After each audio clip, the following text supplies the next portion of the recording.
Hello and welcome to News Roundup number 142 in the slow version. Don't forget you can read the text of what you're hearing in the English magazine. Seen a rabbit in the UK? Then tell the scientists. The BBC reports that biologists want the public to report sightings of rabbits and hares as part of a conservation effort.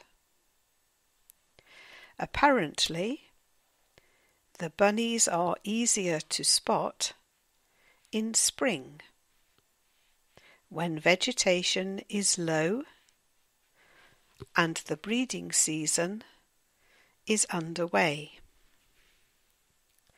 The Mammal Society says that hares may be declining in parts of the UK, while rabbits have been hit by myxomatosis and other viral diseases. Dr. Fiona Matthews, senior lecturer in mammalian biology, said, "We have very poor information on rabbits and hares, and it's important to know if numbers are going up or down." How about this for an epic journey? The Daily Express relates the story of an 8-month-old kitten which sneaked inside a shipping container in Egypt and survived 17 days without food and water until it was found 3,000 miles later in Herefordshire.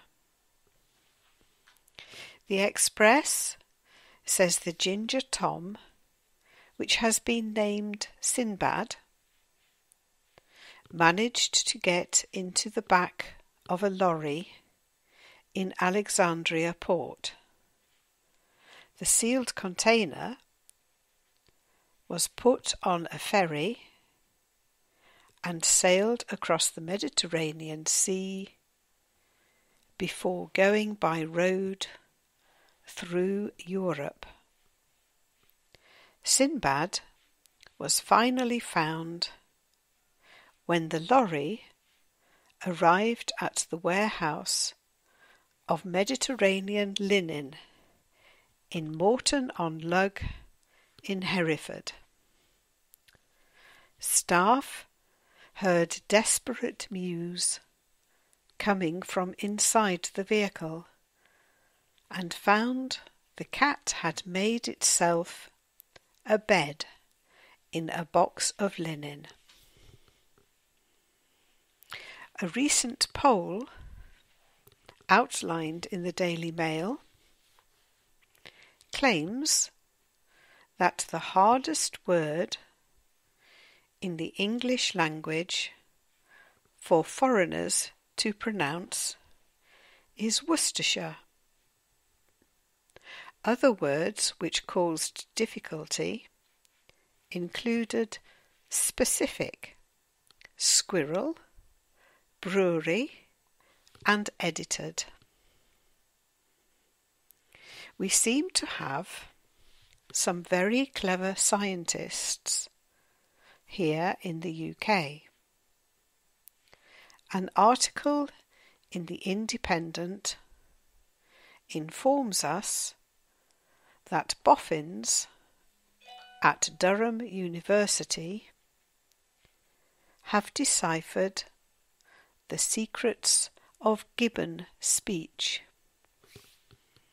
The apes use a range of more than 450 different calls to talk to their companions.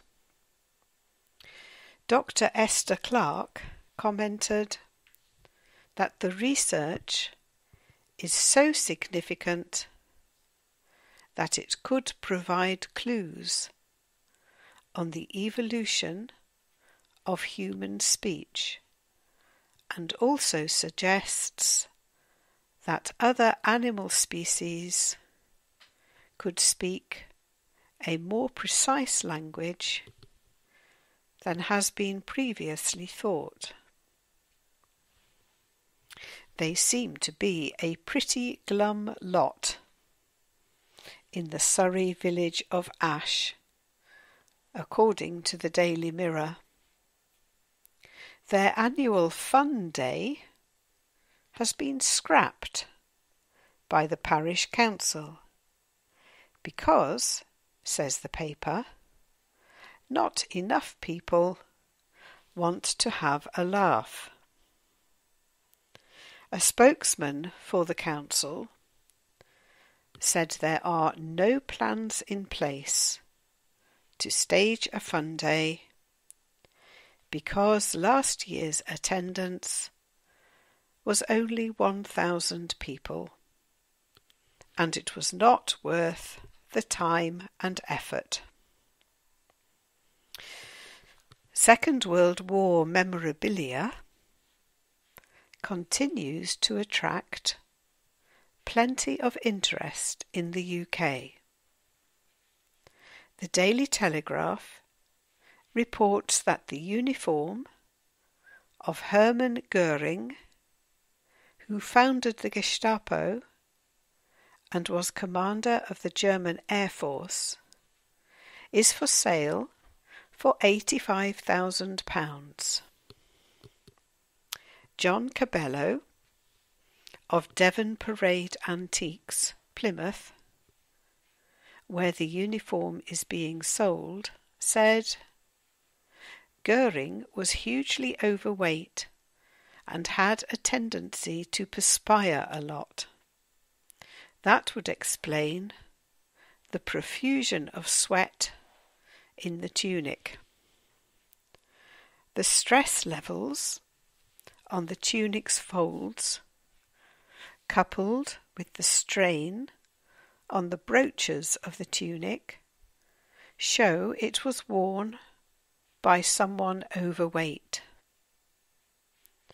This also proves it was worn for a long, long time by someone who was fat enough to cause it to stretch and wear over a period of time."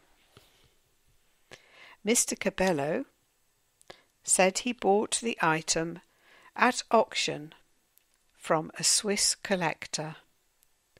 The outfit was made by the Viennese tailor Tiller, who is known to have made uniforms for the Nazis during the war. Not sure this applies to our cats, but you never know. The Daily Mail reports on a survey which claims that the average pet spends 21 hours a week watching TV. Indeed, some owners admit they spend hours watching the box with their animals and even leave it on when they are out to keep them company.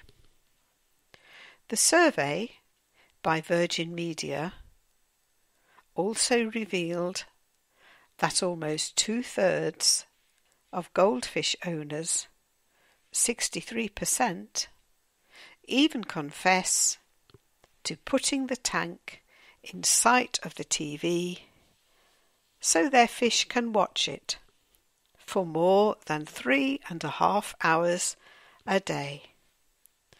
Well, I suppose they haven't got much else to do, have they? Take care, everyone. See you soon. Bye-bye.